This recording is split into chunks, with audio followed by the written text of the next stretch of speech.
Assalamualaikum Oke. warahmatullahi wabarakatuh. Waalaikumsalam. Waalaikumsalam. Waalaikumsalam warahmatullah. Iya, izin sebelumnya aku mau tanya, tapi ini agak melenceng dari tema. Apakah boleh? Bentar dulu, kalau masih lajang boleh, kalau udah berkeluarga mohon maaf. Enggak Aku apa-apa bertanya. Muslim kebetulan. Iya, silakan Mbak, silakan. Iya, aku mau tanya tentang perihal misionaris. Tapi aku mau sedikit cerita dulu, flashback. eh Izin ya, perkenalkan nama saya Isti dari Lampung. Salam kenal abang-abang semuanya.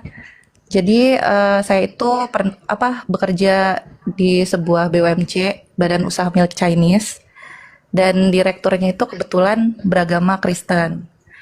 Nah, saya itu udah kerja di sana kurang lebih selama 3 tahun. Sebenarnya direktur saya itu orangnya baik banget gitu, termasuk yang benar-benar baik banget. Nah, tapi selama masa kerja ini juga banyak kejadian yang bikin saya tuh berpikir suzon lah. Di antaranya itu sering banget kayak kebetulan kita ada catering juga, kayak makan siang gitu di tempat kerja. Nah, itu eh sering kali kalau saya tuh kan peka ya dengan hal-hal yang seperti itu. Kebetulan jadi kayak kayak mergokin gitu ada beberapa makanan yang terbilang haram gitu. Nah, jadi kayak banyak karyawan yang juga beda agama dengan catering yang sama tapi mereka itu dikasih maafnya ngomong B2 gitu. Sempat juga HR saya itu kan seorang muslim. Pernah dikerjain juga untuk ngambil B2 di catering mereka tapi sambil dibecandain gitu. Terus kemudian keraguan terbesar saya itu kan ketika ya alhamdulillah saya diangkat posisi dan jabatan, tapi ketika meeting di luar seringkali itu diajak makan di tempat yang bisa dibilang haram. Beberapa kali sempatlah saya tolak, tapi ada juga lah beberapa kali saya dan teman muslim saya itu terjebak untuk makan di tempat yang seperti itu gitu. Karena jujur ya nggak enak juga ya, soalnya kan termasuk bonding lah antara direktur dan bawahan gitu. Nah, sebenarnya saya itu mempertahankan iman saya karena mereka tahu dan sadar saya itu sering nolak ajakan mereka dan alhasil hampir 1,5 tahun semenjak diangkat itu saya mengalami banyak kesulitan dalam bekerja kayak dihambat untuk berkembang. Terus saya juga jarang ikut meeting, terus juga sengaja untuk memberikan benefit ke yang lain tapi saya enggak ya, saya juga tak paham gitu kalau rezeki kan udah diatur sama Allah gitu. Nah, itu juga yang menyulitkan saya sebenarnya. Mereka tuh kayak mau mempertahankan saya atau enggak. Nah, tapi saya tetap memberikan yang terbaik juga dan mencoba untuk mempertahankan. Tapi saya bingung saya harus apa gitu. Nah, terus kebetulan qadarullah saya itu punya penyakit mata juga yang Allah kasih dari mulai saya bekerja di perusahaan tersebut. Nah, Mbak izin bisa langsung pertanyaannya aja bisa? oke, Biar untuk oke, bisa menghemat bisa. waktu. Mm-mm. Jadi saya kan ngerasa ya di sana itu kayak apa ya, iman saya tuh makin turun dan saya juga nggak bisa berbuat apapun, mungkin saya cuman bisa ngewanti-wanti doang teman-teman saya gitu. Nah, yang saya pengen tanyain itu pertama sebenarnya itu nggak tahu saya ini termasuk sistem kristenisasi atau bukan. Kalau iya, sebenarnya sistem kristenisasi itu menjadi hal yang penting nggak sih untuk dilakukan oleh umat Kristiani atau sebenarnya itu anjuran bagi mereka? Terus apa benefitnya untuk mereka? Kenapa kayak getol banget gitu? Nah, terus saya mau tahu misi misi terbesar mereka kan pasti untuk membuat umat Islam ngikutin ajaran agama mereka. Tapi mereka dapat apa gitu? Dapat uang kah? Dapat pahala kah? Itu saya nggak tahu, saya nggak paham. Terus yang kedua, bagaimana untuk nyikapin hal-hal yang sifatnya misionaris di dalam lingkungan kita gitu. Karena kan banyak tuh di masyarakat kita, ya termasuk case saya juga, saya juga belum paham dan belum tahu ilmunya gitu. Ya gitu sih pertanyaannya. Terima kasih. Iya. Baik. Jadi kalau berbicara mengenai misionaris ini ya memang pekerjaan sukarela sih ceritanya ya. Bagaimana kemudian orang-orang yang ada di Kristen, di gereja atau di organisasi Kristen ini menyiapkan waktu, ruang, tenaga, pemikiran untuk bekerja. Mereka mengatakan apa itu istilahnya di ladang Tuhan gitu ya. Mereka menerima tugas kadang dari kantor pusat gereja mereka yang kemudian dikirim dari negara-negara asing, itu yang skala besar. Lalu kemudian mereka yang dikirim ke Indonesia itu akan merekrut lagi pribumi untuk mereka jadikan sebagai istilahnya pencari domba-domba yang sesat. Nah, mereka yang terlibat dalam pergerakan ini itu tidak nampak seperti misalnya kelihatan kayak ustadz. Ustadz itu kan kelihatan ustadznya.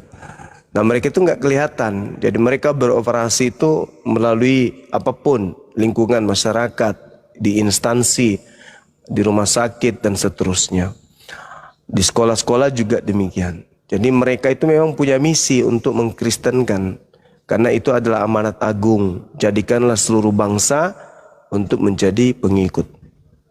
Nah, apa tujuannya ini? Ya mereka merasa mendapatkan, kalau kita mendapat pahala, dan menurut kesaksian beberapa teman mualaf kita memang ada yang dibayar. Kalau ada yang dimurtadkan, mereka dapat kayak semacam penghargaan dari, entah itu dari gereja kah atau dari yang mencetuskan program misionaris tersebut. Jadi kalau dari cerita saudari ini nampak kali bahwa orang itu benci Islam, benci orang-orang Islam. Mereka baik pada saat awalnya saja, ketika mereka memasang perangkap, kemudian pancingan-pancingan dan tidak berhasil, maka korbannya itu akan dimusuhin. Nah, tidak menutup kemungkinan sudah banyak yang dijebak oleh orang ini. Artinya mendengar dari cerita betul, kalaupun dia bukan misionaris, minimal dia pembenci. Seperti itu. Jadi ya bagaimana ya, sebisa mungkin dilawan. Arti kata kalau itu perusahaan pribadi dia, ya segera mungkin ditinggalkan. Karena baginda Rasulullah Muhammad SAW di dalam beberapa riwayat menyampaikan tidak pantas bagi seorang Islam atau Muslim, mukmin, mukminat untuk menghinakan dirinya sendiri. Nah, kita kerja di sana, dinafkahi, digaji sama mereka. Kalau itu bukan perusahaan yang resmi, ya maksudnya bukan perusahaan dari negara atau swasta skala besar, tapi perusahaan sendiri, tinggalkan, cari kerja yang lain. Begitu, Mbak.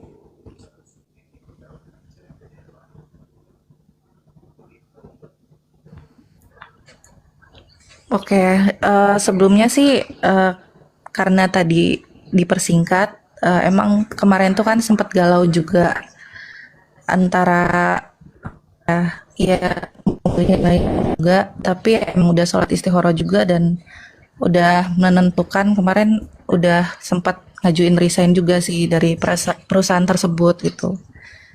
Cuman ya udah minta doanya aja deh. Iya. Tidak Ya. pernah ada terjadi pelecehan, mohon maaf, nggak ada pelecehan seperti itu mengarah ke sana nggak? Apa ya? Sebenarnya sih kalau isu-isu tersebut pasti ada, tapi nggak kerana kami gitu loh, yang muslim gitu. Nggak tahu sih benar atau enggak itu. Iya, oke. Hati-hati aja. Cari tempat yang lebih aman Iya. lagi, insya Allah akan ada rezekinya di tempat lain yang halal. Amin. Gitu ya. Amin. Iya. Mm, Oke, gitu aja mungkin, itu Mbak. aja sih. Iya. Makasih ya. Sukses Makasih selalu, banyak ya, tetap Bang. kuat, semangat. Iya, Iya, terima Masya kasih. Allah. Makasih ya, Bang-Bang Sama-sama. semuanya sehat selalu. Amin, Ya, amin. Assalamualaikum warahmatullahi wabarakatuh. Izin. Waalaikumsalam warahmatullahi wabarakatuh. Jadi memang banyak teman-teman kita yang kita nggak tahu. Mereka kerja di bawah tekanan, mereka diarahkan kemudian untuk makan makanan yang diharamkan dalam Islam. Banyak yang kayak gitu. Memang mereka ini kurang ajar. Tapi ada juga yang mengerti. Ini haram, tidak boleh karyawan saya makan. Ada yang ngerti kayak gitu. Karena dulu ada juga teman kantor saya orang Batak ya. Dia diantarkan makanan ke kantor, tapi makanan itu khusus untuk dia. Karena ya ada biduannya kan. Nah, OB waktu itu sajikan, dikiranya itu untuk semua karyawan. Disajikan. Untung saja bapak ini cepat turun dari lantai 2. Dipanggillah itu ini. Tapi OB waktu itu memang orang non-muslim. Pak Arthur namanya, Pak Arthur. Waktu saya masih dinas di Parepare waktu itu.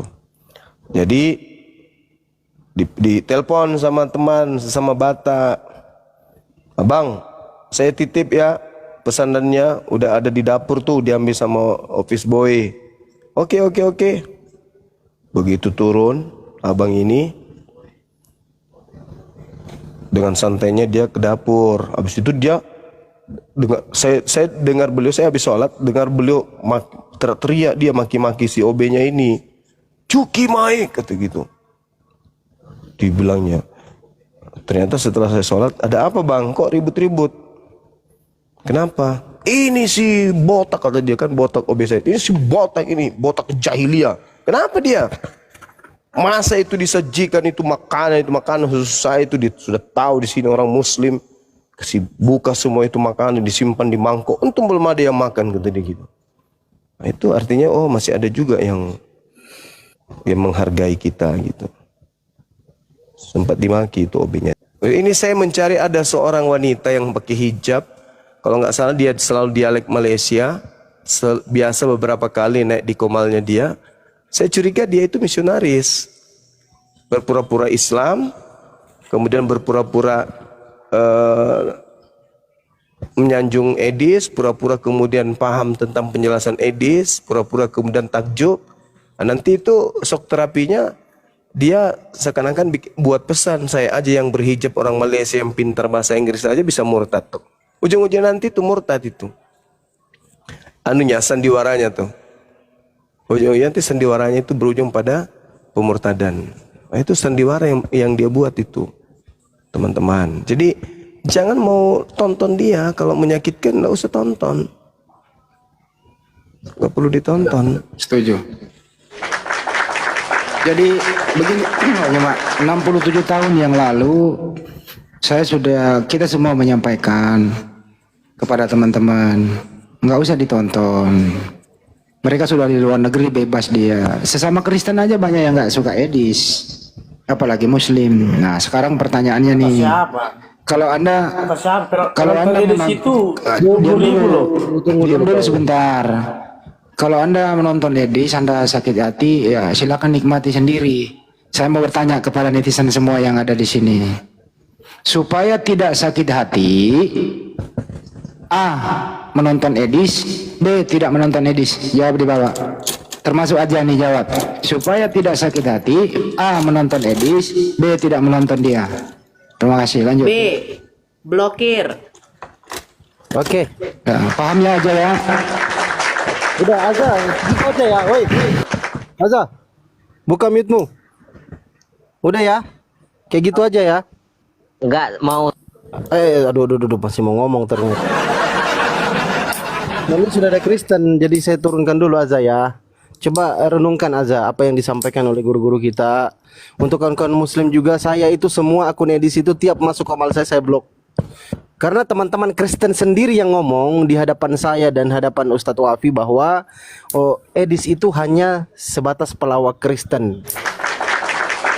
Nah, ini yang disampaikan oleh teman-teman Kristen sendiri. Silakan Bang Tan Manihuruk Tan. Ah, ini Kristen pasti nih, karena membela Edis, Tuhannya Edis kan. Silakan buka mute-nya. Silakan Opung. Itu kenapa penonton Edis itu penonton sampai 20.000? Silakan. Apa menurut Anda kan penggemar Edis? Apakah keunggulan Edis itu? Apa keilmuan Edis? Silakan Bang. Gini bang, kita bicara logika lah. Kok penonton ini sampai 20.000, penonton kalian cuma 2.000. Kok Saya penonton jawab Anda? banyak penggemar Edis. Sederhana itu. Menjawabnya gini, kalau ustadz yang ceramah yang nonton 1.000, tapi kalau nonton pelawak pasti banyak rame yang nonton. Itu. Coba acara-acara gini, Bang Zuma, lawakan Bang Sri Zuma. Mulat, kemudian Bang Zuma. pasti banyak nonton. Kami penonton Juma, pingin lo ngomong Juma sama Bang Edis dulu dengan terbuka. Tapi jangan emosi, Juma sering bang emosi. Saya tanya Anda, apakah kelebihan dan ilmu Edis yang menurut Anda ya? Silakan. Ilmu Edis itu apa? Jawab aja. Ya, kenapa saya dibisukan? Apa? Kalau dari tadi saya dibisukan. Saya ulang kembali. Edis itu sarjana atau bukan? Bukan masalah sarjananya bang. Itu dari pertanyaan kedua. Itu dari Edis itu Edis itu menguasai ilmu apa? Jawab. dia ngerti Al-Quran bang. Bah, Hei. Mengerti Al-Quran katanya Bang. membacanya saja tidak bisa kok ngerti Quran. Gimana ceritanya ngerti Quran? Membaca Quran aja nggak bisa. Inilah kalian dibodoh-bodohi sama Edis. Gini Bang Zuma, izin gimana? sedikit Bang Zuma. Ini teman-teman Kristen kalau tertipu sama Edis itu kan, itu enggak kaget kita. Tapi kalau kawan-kawan Muslim, aduh, janganlah kawan-kawan ikut-ikut dengan Kristen. Cukup teman-teman Kristen aja yang ditipu sama Edis ya. Lanjut berendah. Logikanya bang, penonton Edis itu 20.000 loh. Penonton Iya, mana kan udah dibilang, kalau pelawak itu banyak nonton. Kalau acara-acara terkait keilmuan itu jarang, malas orang. Pelawak aja banyak nonton itu. Dari tadi dibisukan. Pertanyaan ketiga. Kenapa Edis kabur ke luar negeri? Sebabnya apa? Jawab. Iya, karena di Indonesia kan kita di persepsi Wih, lanjut Bang Zuma. Persekusi mungkin, persepsi. Iya, Berarti Anda menuduh aparat keamanan Indonesia itu tidak adil gitu ya? Lagian juga waktu di Indonesia emang ada yang mau tangkap dia kan enggak? udah terbukti cuma dari dulu semua Kristen tuh dieksekusi di Indonesia, makanya di luar negeri baru bisa ngomong. Siapa di Indonesia ini? Buktikan semua, dulu. Gak usah saya sebutin lah, udah ngerti lah kita semua. Siapa? Udah lah, gak usah kita sebutin lah, udah ngerti kita semua. Sebutkan aja siapa. Masa kau mau membela saudaramu kalau sudah salah? Bang Zuma, aku selalu tanya siapa, jawab. Pinter. Jawabin siapa sebut namanya. Ini tempatnya orang bicara, bukan tempatnya orang jual kunci dongkrak. Siapa itu yang dipersekusi, siapa? Sebut namanya. Ini Senora, bisu-bisukan aku ini. Udahlah, saya Siapa namanya? Janganlah emosi. ini hostnya Senora, bisu-bisukan aku dari tadi. Wah, rasakan. Diskusi aja kita yuk, kita yuk. Udahlah, saya turun lah. Kalian itu nggak netral loh, nggak enak kayak gitu. Kau fitnah lo. Ya udah turun aja sana. Jelek nggak enak suaramu, enak gua dengerin suaramu, turun sana cepat. Tapi dari tadi bisu-bisukan. Aku nggak moderator, aku bukan host. Udah turun. Diskusi aja. Ini dia bilang KTP. Siapa bilang KTP itu? Bukan KTP dia, bukan. Beda orang lah. Suara Mereka bilang suara KTP. Bukan. Kan ini wawasannya minus. Kalau percaya Edis minus. Iya. Ya, ini mantan muridnya Edis lah yang ngomong itu. Sekarang saya tanya KTP. Menurut Anda, Edis itu bisa baca Al-Quran atau tidak? Edis itu dia hanya menghafal beberapa, kayak saya juga bisa kalau gitu. Zalikal kitabul la raiba fihi hudallil muttaqin. Kitab ini terbuat, saya juga bisa kalau hafal begitu. Tapi dia tidak mengerti maknanya. Saya udah pelajari orangnya kayak apa. Masya Allah. Betul Bang Juma. Saya kalau dia apal-apal sepotong ayat siapa udah bisa kayak Edis? Bisa, semua orang bisa. Cuman dia tidak Ini pahami. kata Al, ini pertanyaan sadis. Anda lebih baik berteman sama babi atau Edis? Pilih mana, babi atau Edis? Nggak ada pilihan yang lain ya Bang. Ya, ini kan saya bilang tadi, ini pertanyaan sadis. Pilih mana bang, babi atau Edis? Ya lebih baik saya berteman dengan yang tidak punya akal, yaitu binatang, daripada manusia tapi tidak berakal. Mantap, tepuk tangan. Binatang kalau kita rawat kayak kucing, kita suruh dia masih mau nurut. Kalau manusia sudah tidak berakal kan tidak ada bedanya dengan orang gila, kan begitu kan. Makasih bang, jujur jawabannya. Makasih. Bang Juma. Siap. Ya, nanti kalau Edis tiap pagi itu kan sering itu live itu, kok Bang Juma nggak pernah masuk? Kenapa Bang Juma? Saya juga live kok pagi-pagi. Ya. Tapi ditantangnya Bang Juma kok nggak? Bang Juma nggak naik. Bang Tan, itu sebenarnya gini Bang. Kalau layak Bang Zuma Edis itu, tapi kita rasa ndak layak Bang. Dia itu ilmunya dangkal, hanya jadi pelawak Kristen aja. Udah dia. gini aja, nggak usah ngomongin dia gini aja. Kan kamu punya ilmu nggak? Mau diskusi apa? Topik apa yang kau kuasai? Diskusi aja di sini. Bukan dari ilmu aja kita ngomong kayak gini, namanya kita. Saya ulang kembali nih, sebelum Anda saya turunkan. Anda mau diskusi atau Anda mau melawak? Ya udah turunkan aja lah Bang. Anda punya ilmu? Ilmunya besok aja lah kita ngomong lah. Saya ulang, Anda punya ilmu kristologi, teologis, atau kritik teks, atau apa? Malam ini saya nggak punya ilmu, saya cuma. Oh ya udah, tidak punya ilmu, nggak apa-apa. Makasih telah jujur. Terus mau ngapain lah nggak punya ilmu? Ada, Tan, kamu ada ilmu, Opung. Kamu ada ilmu, Besok lah kita Opung. ngomong. Iya, ada ilmu, bilang aja, nggak apa-apa. Ada ilmu kan? Ya malam ini Kak aku nggak punya ilmu. Nggak apa-apa lah. Kalau begitu saya pinjam bahasanya Banyuma, kau belajar lagi 100 tahun baru balik ke sini. Banyuma ya betul ya? 100 tahun. 100 tahun. Ya. Colai. Ini Colai, ini nama Colai. Colai. Tadi pertanyaan saya ke Al, KTP itu sadis ya? Sadis lah. Masa nggak ada pilihan yang lain? Ya terserah gua dong, gua yang nanya, gua yang ngasih pilihan. Oh iya ya. Kita Nora sama Bang Andi. Nanti dilihat Kristen yang mau naik ya. Bantu di Kau naik. ngapain kau? Mau tidur. Mandre Kiriolo, Menteri Allah. Kandre Juku Bolo, Joku Bolu. Colai. Orang jenis Adikku. orang jenis ponto agama saya. Colai. Nggak mau dia jawab Turun. Oke. Jadi Al-KTP ini masih Kristen atau sudah Islam ini? Masih Kristen beliau, kembali ke Kristen. Gara-gara Edis. Bukan. Berat karena anak bungsu beliau kan. Pewaris, harta waris. Assalamualaikum warahmatullahi wabarakatuh. Waalaikumsalam. Waalaikumsalam. Jadi soal ini sebenarnya hatinya ke Islam, tapi kondisinya nggak memungkinkan itu kira-kira. Perdebatan ini tentang Astagfirullah.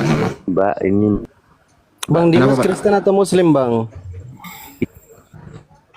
Ya. Itu ya, jadi Al-KTP betul ya Al. Hati Anda sebenarnya ke Islam, cuman karena berat aja keadaan gitu ya Bang ya. Ya sebenarnya tidak salah yang disampaikan Bang Juma yang lalu tuh, pernah Bang Juma mengatakan kalau saya sedang berjihad dan atau berjuang dan untuk menemukan kebenaran, karena diskusi bagi saya kan mencari kebenaran bukan kebenaran diri. Begitu Bang Andi, terima kasih. Tesnya benar nggak ya hatinya ke Islam? Tes dari awal ya, basic. Al-KTP masih menuhankan Yesus atau enggak lagi? Yesus adalah seorang nabi, dia adalah guru, junjungan dan rasul untuk Bani Israel. Nah itu Yang tertulis di Matius. kayak gitu kira-kira. Udahlah cukup, nggak usah terlalu jauh. Sampai situ aja. Lanjut. Terus kenapa dilamakan? Kalau hanya karena harta warisan, ya Bang, itu hanyalah titipan. Suatu saat nggak akan kita bawa ke alam kubur. Yang kita bawa itu amal ibadah kita, Bang. Apakah abang nggak dikasih itu, abang nggak akan bisa makan? Bisa juga kan, Bang? Iya kan orang. Iya. Ujiannya berat beliau ini, ujiannya berat. Kalau yang lain ada yang Assalamualaikum. Waalaikum sudah terlalu cinta kepada Islam, mereka nggak berpikir tentang materi karena ya mungkin hidupnya pas-pasan. Seketika itu mereka melepaskan agama lama, mempertaruhkan kemudian hidupnya di agama yang baru. Tapi saudara Al-KTP ini begitu beliau meninggalkan agamanya semuanya hilang. Padahal harta sudah ada di depan mata. Jadi itu yang memang agak berat, butuh waktu untuk melepaskan itu, mengikhlaskan itu semua. Satu hal yang saya bersyukur karena saudara Al-KTP ini masih tetap juga pantengin komal-komal berdiskusi lintas agama ini. Biasanya kalau orang sudah seperti itu adanya, dia sudah tinggalkan untuk tidak terpengaruh. Tapi dia senang hidup di antara harta atau keyakinan itu. Ya, saya sih mendoakan aja semoga ada petunjuk yang lebih baik yang diberikan oleh Tuhan pencipta langit bumi. Boleh saya cerita sedikit Bang Juma? Terima kasih. Boleh. Saya pernah bermimpi ini demi Allah saya tidak bohong. Jadi dalam mimpi itu saya sebenarnya saya tidak cerita kalau nggak ada sama Bang Juma ya, karena kalau yang lain kan tahulah kita ngomong ini nanti di ngomong ini. Tapi karena ada Bang Juma jadi saya berani cerita. Sebelumnya ada adik dari bapak saya tuh, dia sudah mualaf lama, dia perempuan, dia menikah mendapatkan laki-laki yang muslim. Dan dia sudah dicoret juga dari keluarga, sudah lama tuh dari saya SMP. Jadi saya udah lupa juga wajah saya ingat tapi udah tidak pernah berkomunikasi lagi karena mereka sudah pindah daerah, kabupaten gitu, Bang Juma. Jadi namanya saya ingat dan wajahnya tetap saya ingat karena sepupu saudara kan, anak dari adik bapak saya. Kemudian saya tidak pernah lagi berkomunikasi dan tidak pernah lihat dia selama bertahun-tahun. Bahkan mengingat dia pun sekalipun tidak pernah. Kemudian saya mimpi dalam mimpi itu saya berenang di kayak laut. Kemudian di bawah saya itu ada sungai yang mengalir, dan saya menengok ada perempuan 3 orang di depan saya, wanita. Terus saya melihat ke atas, saya lihat dia. Ini perempuan dulu nih, dia nih nakal, dia ini ponakan saya, dia cantik, jadi dia nakal. Sering dengan ya begitulah maksudnya Bang, sering ini kan. Kebetulan dia dapat yang jodoh yang muslim, dia dibawalah dikeluarkan dari keluarga, dia pindah kabupaten ikut laki-laki itu. Saya lihat wajah dia pakai kerudung. Itu aja. Setelah itu saya bangun. Yang membuat saya heran, mimpi ini dengan mimpi yang lain. Kalau saya mimpi yang lain itu saya lupa paginya. Tadi saya mimpi apa ya? Saya nggak pernah ingat lagi. Tapi kok mimpi ini saya nggak pernah lupa sampai saat ini. Seperti itu, Bang. Teman-teman, terima kasih. Iya.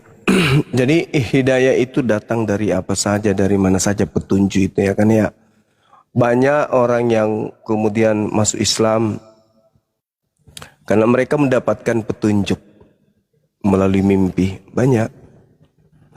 Kemudian terkait dengan mimpi ada sungai di bawah dasar laut. Ya mungkin saudara Al-KTP ini pernah membaca atau mendengarkan surah Al-Furqan ayat 53. Di mana di sana Allah Subhanahu wa taala kemudian menyatakan A'udzubillahi minasyaitonirrajim wa huwallazi marajal bahraini haza azbun fura wa haza milhun ujab wa ja'ala bainahuma barzakha wa hijra mahjura. Jadi Al-Quran mengatakan dialah Allah yang membiarkan dua laut mengalir berdampingan, yang ini tawar dan yang segar, dan yang lain sangat asin lagi pahit. Dan dia jadikan antara keduanya dinding dan batas yang tidak tembus. Jadi antara air asin dan air tawar itu dicipta oleh Allah berdampingan, tapi tidak saling tembus satu sama yang lain. Nah, ini salah satu bukti bagaimana mungkin Nabi Muhammad SAW pernah melakukan penelitian sehingga menemukan hal ini 1400 tahun silam. Itu nggak mungkin.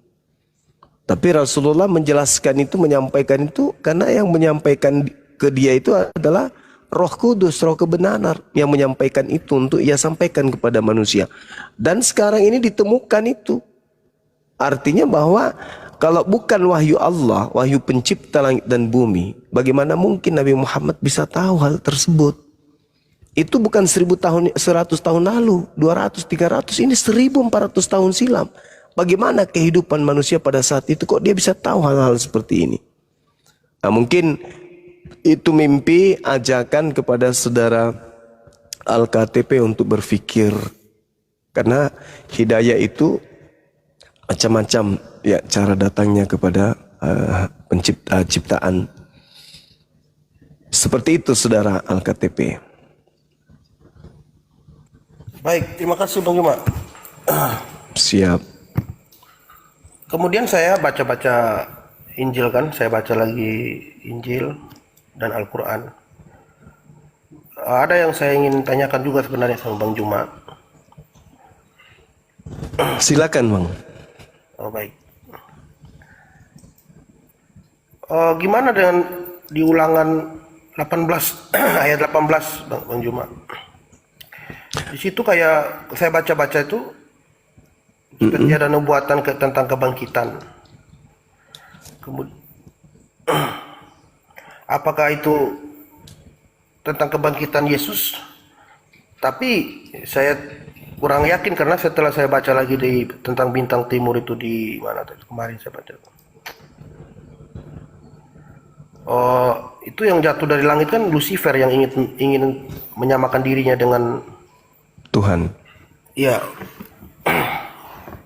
Ya, menurut Bang Juma bagaimana di Yohanes ulangan 18 Ulangan. ayat 18? Ya. Jadi di situ dikatakan begini, Bang. Seorang nabi akan kubangkitkan. Jadi dibangkitkan di situ artinya bukan bangkit dari kematian. Artinya nabi ini bangkit sama seperti bangkit dari suasana suram, suasana jahiliyah, kebodohan, tiba-tiba dibangkitkan zaman itu melalui seorang nabi. Bangkit dari tidur, bangkit dari duduk. Jadi bukan berarti larinya ke bangkit dari kematian. Seorang nabi akan kubangkitkan bagi mereka dari antara saudara mereka. Nah, saudara mereka yang dimaksud di sini adalah saudara dari Bani Israel. Saudara dari Bani Israel itu kan jelas di luar daripada Bani Israel berarti. Karena di luar daripada apa yang menjadi penggenapan dari nubuatan tersebut. Seorang nabi akan kubangkitkan bagi mereka di antara saudara mereka seperti engkau ini. Seperti Musa maksudnya. Aku akan menaruh firmanku dalam mulutnya. Dan ia akan mengatakan kepada mereka segala yang kuperintahkan kepadanya. Orang yang tidak mendengar segala firmanku yang akan diucapkan nabi itu demi namaku, daripadanya akan kutuntut pertanggungjawaban. Nah, mari kita lihat polanya. Ketika Nabi Muhammad SAW mengajarkan satu hukum dan orang menolak hukum itu, maka akan diganjar neraka. Bedanya dengan Yesus. Ketika Yesus kemudian mengajarkan sesuatu aturan atau perintah, lalu perintah itu dilanggar, maka upahnya justru surga. Maksudnya gimana? Contoh misalnya, ketika Yesus berkata, apabila ada orang berkata ada Kristus di sini, ada Kristus di sana, jangan kamu percaya. Apa yang terjadi? Ketika kemudian Paulus bertemu dengan Kristus di padang gurun, Yesusnya berkata jangan percaya. Tapi justru Kristen percaya. Ganjarannya katanya surga. Kan itu intinya.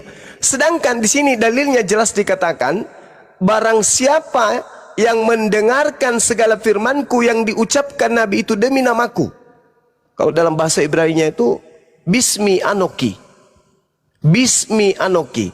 Dengan namaku. Nah kalau di Al-Quran, Bismillah Ar-Rahman Ar-Rahim. Dengan nama Allah.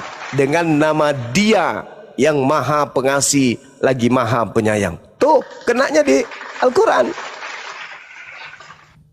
Itu jelas itu.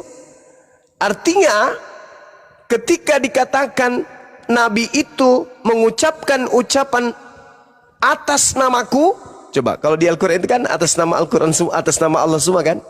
Membaca Al-Fatihah atas nama Allah, membaca surah apapun itu kecuali At-Taubah itu pasti pakai nama Allah. Bismi Anoki, Bismi Anoki, Bismi Anoki.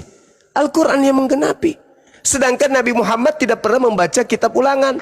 Sekiranya pernah membaca kitab ulangan, oh di kitabnya orang Yahudi ada begini, aku karang deh bisa bikin bismillah supaya mirip-mirip. Tapi kan tidak. Gak pernah Nabi Muhammad itu mengatakan, saya pernah belajar itu orang, gak pernah. Atau belajar kitabnya orang Yunani, gak pernah. Seketika apa yang diterangkan di dalam Al-Quran terurai sendiri di dalam Bible. Al-Quran datang 1400 tahun silam. Masuk ke Indonesia kemudian Bible 1600 silam. Artinya Al-Quran lebih dulu menceritakan tentang adanya Nabi yang sama seperti Musa, di mana Tuhan akan memberikan firman di mulutnya, dan setiap firman itu diucapkan pasti menggunakan nama Tuhan. Bismillah Ar-Rahman Ar-Rahim. Sekiranya Tuhan tidak memberikan petunjuk kemudian seperti ini, maka mungkin saudara Kristen ya menolak Al-Quran secara menyeluruh. Tapi Bible yang mereka bawa justru mengatakan hal yang mengarahkan kepada Al-Quran. Orang yang tidak mendengarkan segala firmanku yang diucapkan Nabi tersebut demi namaku, daripadanya akan kutuntut pertanggungjawaban. Nah sekarang ada dua Nabi. Nabi Yesus dengan Nabi Muhammad atau Nabi Isa. Mana ucapan-ucapan Yesus yang diawali dengan nama Tuhan? Nggak ada. Yang ada diawali dengan pengantar Lukas, pengantar Matius, pengantar Paulus, pengantar pengarang-pengarang. Sedangkan Nabi Muhammad ada nggak pengantar? Nggak ada. Iqra bismi rabbikal ladzi khalaqal insana min alaq. Iqra. Tidak ada pengantar di situ. Seketika firman yang diterima oleh Nabi Muhammad, itulah yang disampaikan kemudian. Iqra, baca. Terlontar dari lisannya, demi namaku akan aku tuntut pertanggungjawaban. Nah, ketika umat Islam ini datang kemudian mengajarkan Al-Quran dan orang menolak Al-Quran itu, maka mereka dikatakan sebagai orang yang zalim. Mereka disebut sebagai orang kafir. Maka ketika mereka zalim, mereka kafir, tempatnya di neraka. Ayat 20-nya. Tetapi seorang nabi yang terlalu berani untuk mengucapkan demi namaku perkataan yang tidak kuperintahkan untuk dikatakan olehnya, atau yang berkata demi nama Tuhan lain, nabi itu harus mati. Saya ulang, nabi itu harus mati. Apa itu nabi? Nabi adalah penyampai firman. Orang Kristen tidak mau mengakui Paulus itu nabi, tapi salah fatal. Nabi itu penyampai firman. Paulus 13 suratnya itu menurutnya adalah firman. Lukas menurutnya itu adalah firman. Dan semua penulis Bible itu mati mengenaskan. Tak ada satupun yang mati baik. Semuanya mati mengenaskan termasuk Paulus. Nah ini yang perlu direnungkan oleh saudara-saudara Kristen. Jadi ketika Nabi Muhammad mengucapkan kalimat yang berasal dari Allah, dia mengawali dengan bismillah. Dan firman yang terlontar berupa Quran semuanya disimpan di mulut Nabi Muhammad. Nah sekarang Bible apakah semuanya itu terlontar dari mulut Yesus? Tidak. Lukas. Bahkan kalau kita lihat Yohanes 1 itu nanti terlontar dari mulut Yesus itu ketika pengantarnya lebih dulu banyak mengucapkan kata-kata yang lain. Jadi di Yohanes 1 itu nanti di data nomor 38 baru muncul perkataan Yesus. Lalu perkataan yang lain mana? Pada mulanya adalah firman, firman itu bersama dengan Theos, firman itu adalah Theos, ia pada mulanya bersama-sama. Ini bukan firman yang ditaruh di mulut Nabi Yesus. Ini adalah ucapan-ucapan yang berasal dari mulut Yohanes. Jadi nabi yang sama seperti Nabi Musa bukan Yesus. Karena kitabnya tidak semuanya terlontar dari mulut Yesus. Hanya Al-Quran yang seluruhnya 100% berasal dari mulut Nabi Muhammad. Hanya Taurat yang 100% berasal dari mulut Nabi Musa. Jadi Taurat dan juga Al-Quran itu sama-sama 100% dari Tuhan yang disimpan dan dititip di mulut Nabi tersebut, kedua Nabi tersebut. Mana kitab yang dilontarkan oleh Tuhan kepada mulutnya Yesus? Ada? Wah, ada. Lukas dari mulut Lukas, Markus dari mulut Markus, Roma dari Paulus, Galatia dari mulut Paulus. Mana dari Yesus? Teu aya. Gak ada. Jadi nabi yang sama seperti Musa itu siapa? Baginda Rasulullah Muhammad sallallahu alaihi wasallam. Makanya di dalam Al-Qur'an dikatakan begini. Auzubillahi minasyaitonirrajim. Bismillahirrahmanirrahim. Ma dalla sahibukum wa ma gawa. Kawanmu Nabi Muhammad tidak sesat dan tidak pula keliru. Wa ma yantiqu anil hawa. Tidaklah apa yang diucapkannya itu yaitu Al-Qur'an menurut keinginannya. In huwa illa wahyu yuha. Tidak lain Al-Quran itu adalah wahyu yang diwahyukan kepadanya. Allamahu syadidul quwa, yang diajarkan kepadanya melalui Roh Kudus yang sangat kuat. Jadi tidak ada yang terlontar dari lisan Nabi Muhammad di Al-Quran itu selain daripada wahyu. Semua terlontar dari mulutnya memang. Karena Tuhan sudah menubuatkan bahwa aku akan menaruh firmanku di mulut Nabi tersebut. Maka apa yang keluar dari mulut Nabi ini semuanya adalah firman Tuhan. Nah, sedangkan kitabnya harus murni, tidak bercampur aduk dengan karangan-karangan manusia. Karena yang ingin disampaikan kepada manusia adalah firman Tuhannya. Sedangkan Lukas, Markus, Matius, Yohanes, apalagi surah-surah Paulus, itu sudah bercampur aduk dengan perkataan-perkataan orang. Sedangkan Nabi ini, firman yang dituliskannya atau yang disampaikannya harus yang masuk ke mulutnya sendiri. Mana ajaran Tuhan yang datang kepada Yesus? Hilang. Yang muncul hanya kesaksian-kesaksian orang yang disusun kemudian. Demikian saudara Al-KTP. Baik, terima kasih Bang Juma. Ini saya juga konfirmasi, saya juga sependapat dengan Bang Juma. Karena yang saya percayai di perjanjian baru itu hanya apa yang keluar dari mulut Yesus. Seperti di aplikasi Alkitab yang saya download itu, tentang perjanjian baru tuh di mana yang ada tulisan merah, itu yang saya sering baca. Tapi kalau tentang perkataan Matius, Lukas saya kurang ini soalnya. Bang Afida, syukran. Oke. Saya ingin bertanya Bang Juma, di Mazmur 147 nomor 19 tuh ayat 19 sampai 20 tuh kan, di situ Tuhan hanya memberikan hukumnya dan ketetapannya hanya untuk Bani Yakub dan keturunannya dan tidak diberikan kepada bangsa-bangsa lain. Ayat ini sepertinya dikonfirmasi di Al-Baqarah 122 Bang Juma. Iya. Gimana menurut, karena Tuhan hanya untuk Allah Tuhan Israel aja yang dibenarkan gitu. Bagaimana dengan Tuhan yang lain gitu Bang Juma? Terima kasih. Jadi gini saudara, kami umat Islam itu kalau tidak mengajarkan menyembah kepada pencipta langit dan bumi, Nabi Muhammad ini sudah ditinggalkan kemudian oleh orang-orang Arab jahiliyah lebih awal. Tapi karena Al-Quran ini mengajarkan kami menyembah kepada pencipta langit dan bumi, maka kami menjadi Muslim. Karena Islam itu kaidahnya harus pakai akal, bukan doktrin dogma. Belakangan itu kalau ada doktrin dogma. Sedangkan di dalam Al-Quran terkait dengan apa yang diajarkan oleh Allah kepada Nabi Musa alaihissalam, itu memang hanya untuk kaumnya.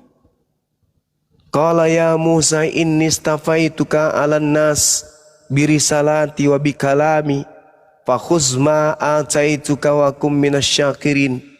Allah berfirman, wahai Musa, sesungguhnya aku memilih melebihkan engkau dari manusia lain pada masamu untuk membawa risalahku dan firmanku.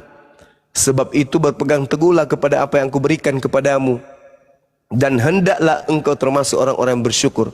Wa katabna lahu fil alwah min kulli syai' mau'idatan wa tafsila li kulli syai' fakhuzha biquwwah wa'mur qaumaka ya'khuzu bi ahsaniha saurikum daral fasiqin. Dan telah aku tuliskan untuk Musa pada Taurat segala sesuatu sebagai pelajaran dan penjelasan untuk segala hal. Maka aku berfirman kepada Musa, wahai Musa, berpegang teguhlah kepada apa yang aku turunkan kepadamu, dan suruhlah kaummu, suruhlah umatmu berpegang teguh kepadanya dengan sebaik-baiknya. Jadi seruannya memang hanya untuk kepada kaumnya. Sama seperti yang diterangkan di dalam Mazmur 147 tadi, bahwa Tuhan hanya memberikan kemudian hukum Taurat itu kepada Bani Israel dan tidak memberikan kepada bangsa-bangsa lain. Itu dijelaskan itu. Maka ya Kristen ini kalau kita cari benang merahnya, kenapa kemudian orang Kristen memiliki terjemahan kitabnya orang Yahudi, maka orang Kristen tidak sanggup memberikan jawaban yang akurat. Makanya kalau di Al-Quran itu kan jelas tuh, ketika Nabi Musa berbicara, maka seruannya kepada kaumnya. Dia nggak pernah berbicara kepada di luar kaumnya. Wa iz qala Musa liqaumihi ya qaumi lima tu'zunani wa qad ta'lamuna anni rasulullahi ilaikum. Dan ingatlah ketika Musa kemudian berkata kepada kaumnya, wahai kaumku, mengapa kau menyakiti aku, padahal kamu sungguh mengetahui bahwa sesungguhnya aku utusan Allah kepadamu. Maka ketika mereka berpaling dari kebenaran yang dibawa oleh Nabi Musa, maka Allah memalingkan hati mereka dan Allah tidak memberi petunjuk kepada kaum yang fasik. Itu kawan. Jadi memang Nabi Musa itu hanya untuk kaumnya. Jadi Kristen ini dapat kitabnya Nabi Musa itu apa legalitasnya? Enggak ada. Semata-mata hanya memakai terjemahan daripada kitabnya orang Yahudi. Tidak ada legalitasnya. Kenapa mereka pakai itu terjemahan? Demi untuk supaya dianggap bahwa mereka ini bagian daripada Bani Yakub. Tapi padahal bukan. Nah, siapa yang memprakarsa itu semua? Ya jelas iblis ISIS. Iblis ingin agar seluruh manusia itu tunduk kepada aturan mainnya. Untung ada Nabi Muhammad datang mengingatkan. Hei, ingatkan kepada semua manusia bahwa ini hanyalah utusan untuk Bani Israel. Sedangkan Nabi Muhammad adalah utusan untuk Bani Adam, seluruh Bani Adam. Begitu saudara, silakan. Baik, terima kasih Bang Juma. Saya rasa sudah jelas ya. Tidak ada yang perlu saya ini lagi Bang Juma. Siap. Silakan dinaikkan Jadi, teman-teman kita yang lain. Iya. Ya, kesimpulan Gimana, saya gimana? kesimpulan saya hidayah itu harus dicari, bukan ditunggu. Gitu aja. Iya, Masya Allah. Terima kasih. Siap. Oke. Host Bang Handi. Siap. Bang Bang Andi silakan. monitor. Ya.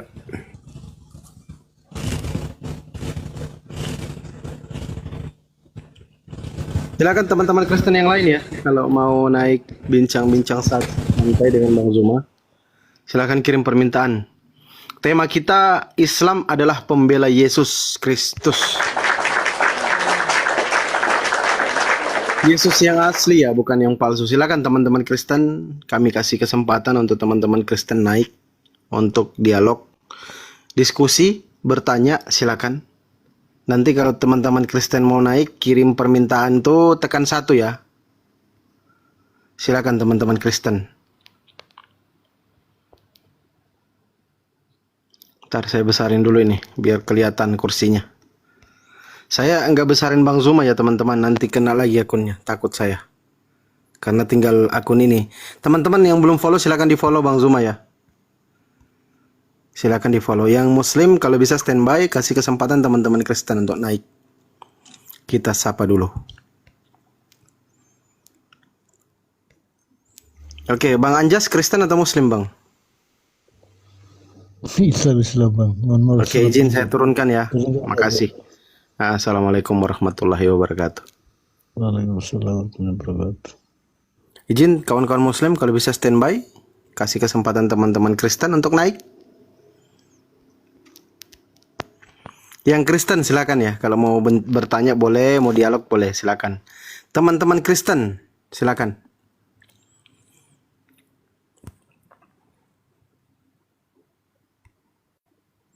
Ya, sekali lagi untuk teman-teman Muslim, hindari komal-komal yang tidak ada majelis ilmunya. Hanya menghujat, menghina itu dihindarin komal-komal itu. Ya, itu saran untuk teman-teman Kristen, teman-teman Muslim. Sorry. Oke, ini ada Larasati. Bising kali. Larasati, selamat malam. Larasati. Mbak Larasati. Sudah naik komal, Mbak. Silakan ngomong. Kalau nggak ngomong diturunin. Baik. Silakan teman-teman Kristen.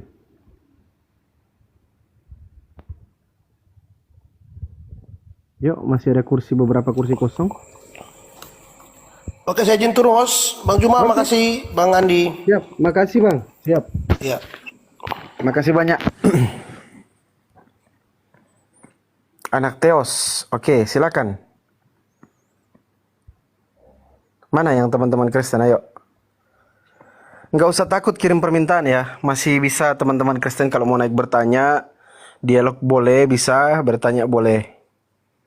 Bisa juga, silakan.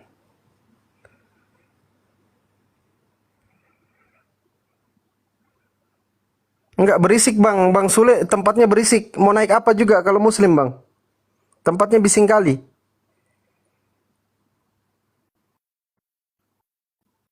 Silakan yang Muslim aja, yang Kristen naik ya. Kawan-kawan Muslim kalau bisa standby dulu biar teman-teman Kristen naik.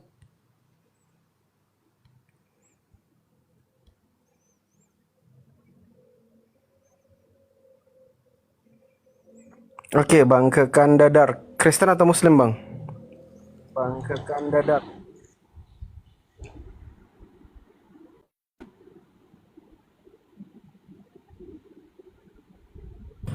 Bang, Kristen atau Muslim?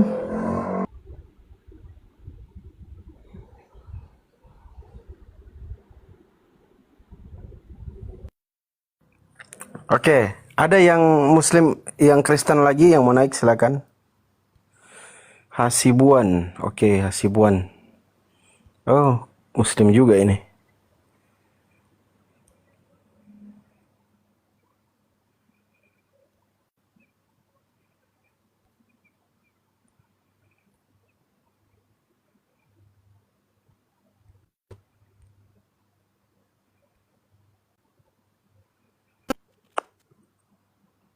Ini Bang Sule, ada yang mau disampaikan Bang? Muslim? Ya. Ya, assalamualaikum warahmatullahi wabarakatuh, Bang Zuma sama kawan-kawan semua yang ada di sini. Silakan Bang, jangan berisik Bang ya, karena banyak yang live Bang. YouTube. Minta maaf, Bang. Silakan. Menurut saya itu, ya minta maaf ya, Al-KTP itu cuma seperti apa ya? Kalau di roomnya Edis dia mengatakan dia menyesal kalau dia sudah bersyahadat sama Bang Zuma. Gimana Bang itu Bang? Bang Zuma kata si Al-KTP dia menyesal bersyahadat sama Bang Zuma. Di roomnya Edis dia berkata itu. Ya nggak apa-apa Bang, dia ngomong kayak gitu kan nggak bisa dipaksa orang. Kan kita juga udah tahu. Iya. Ya, dan kalau mau dia menyesal pernah manjat pohon nggak ada masalah. Menyesal pernah syahadat nggak ada masalah. Nggak ngaruh terhadap Islam. Islam itu nggak butuh orang kayak dia. Justru dia orang itu butuh Islam. Jadi nggak usah diperkarakan, kita udah tahu. Biasalah hal begitu Bang. Oh iya Bang. Minta maaf Bang ya. Assalamualaikum Bang Zuma ya. Ya, Sama Bang Handi. Waalaikumsalam warahmatullahi wabarakatuh, saudaraku Sule. Cuman mau bilang itu aja Bang. Iya, Karena nggak ya apa-apa. kita mungkin ya sebagai umat muslim kan sakit hati juga dia bersaksi dusta. Siap, siap. Saya paham kok. Saya ngerti, saya paham sekali dengan saudara-saudara muslim saya. Ya bang, makasih bang ya. Assalamualaikum. Iya. Maaf, Bang, ya. Waalaikumsalam warahmatullahi wabarakatuh. Siap.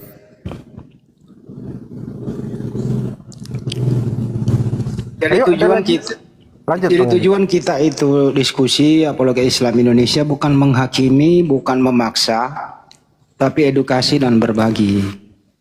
Islam itu kan didakwakan nggak ada pemaksaan, nggak ada intimidasi. Orang yang menerima, dia yang dapat pahala kok dia menerima Islam, bukan kami kan. Tapi tugasnya Bang Juma memang diperintah dalam Al-Quran ya Bang Juma ya, amar ma'ruf nahi mungkar. Tugas Iya. itu harus diselesaikan dengan baik. Silakan.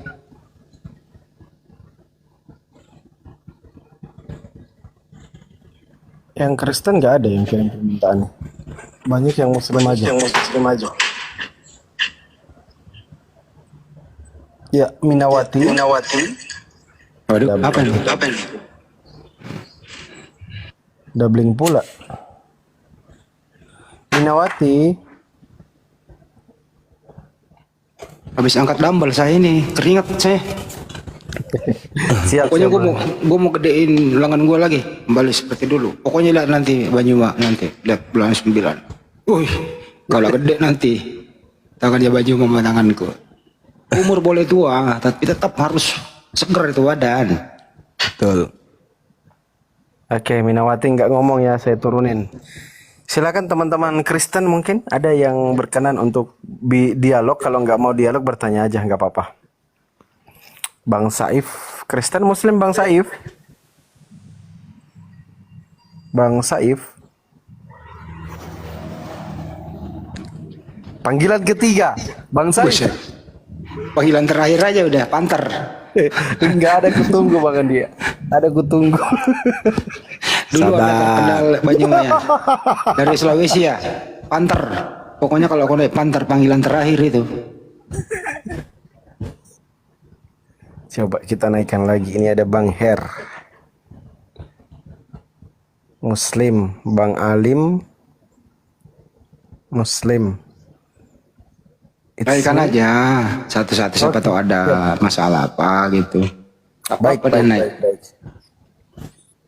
Sekaligus memperkenalkan bahwa API Apologet Islam Indonesia Sulawesi Tenggara itu DPW-nya sudah terbentuk, teman-teman. Jadi yang ada di Sulawesi Tenggara dan sekitarnya silakan follow ini bergabung.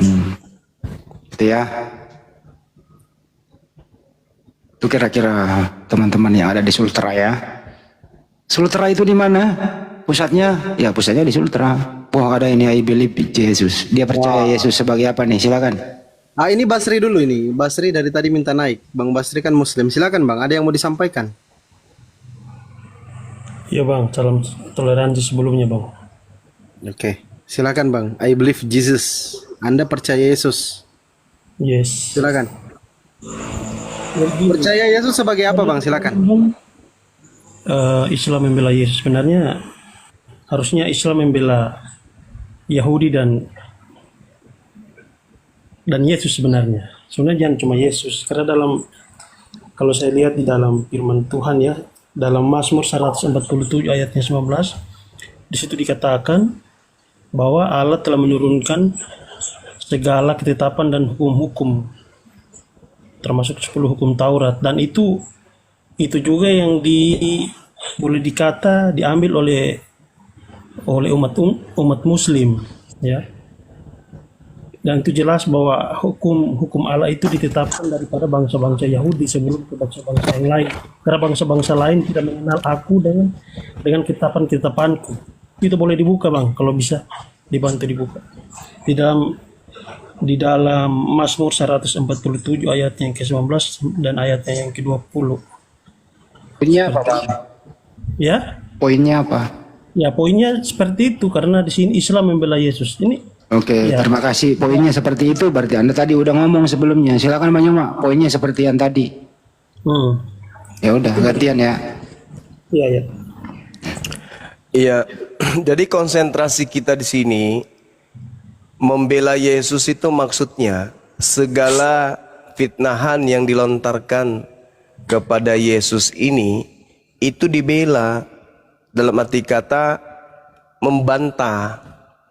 Ketika orang Kristen membela upaya iblis, Islam membantah upaya iblis.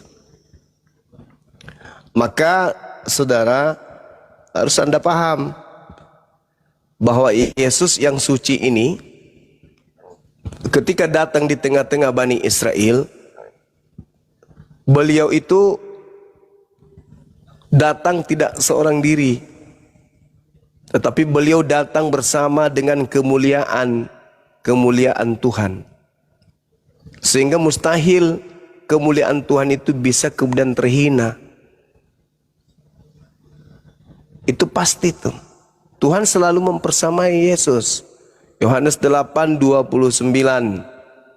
Kemudian data 15, 16, 17, 18. Jadi Yesus itu bukanlah dia yang ditampar, bukanlah dia yang disalib, bukanlah dia yang diludahin, bukan yang dia dibunuh.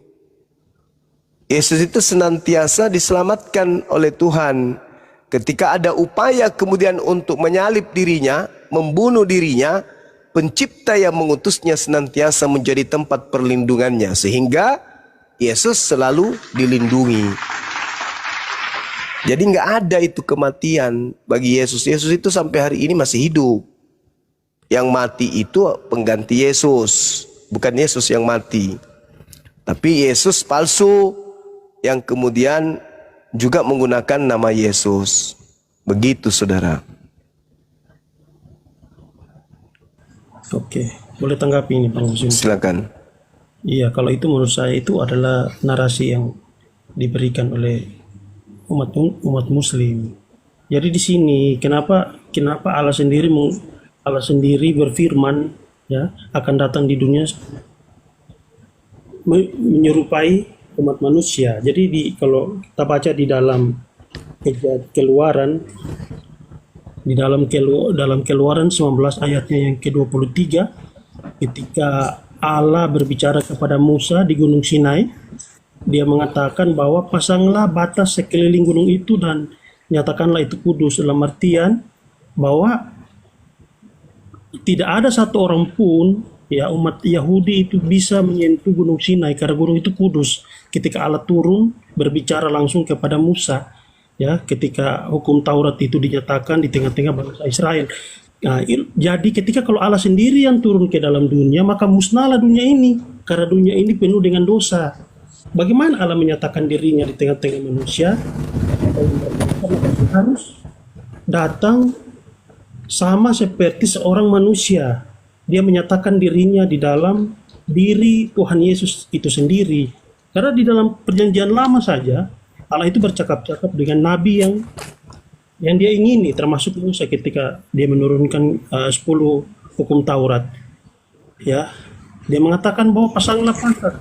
Artinya tanda bahwa jangan sampai bangsa Israel itu menyentuh ya kaki Gunung Sinai, dia akan mati. Ada dalam perjanjian lama.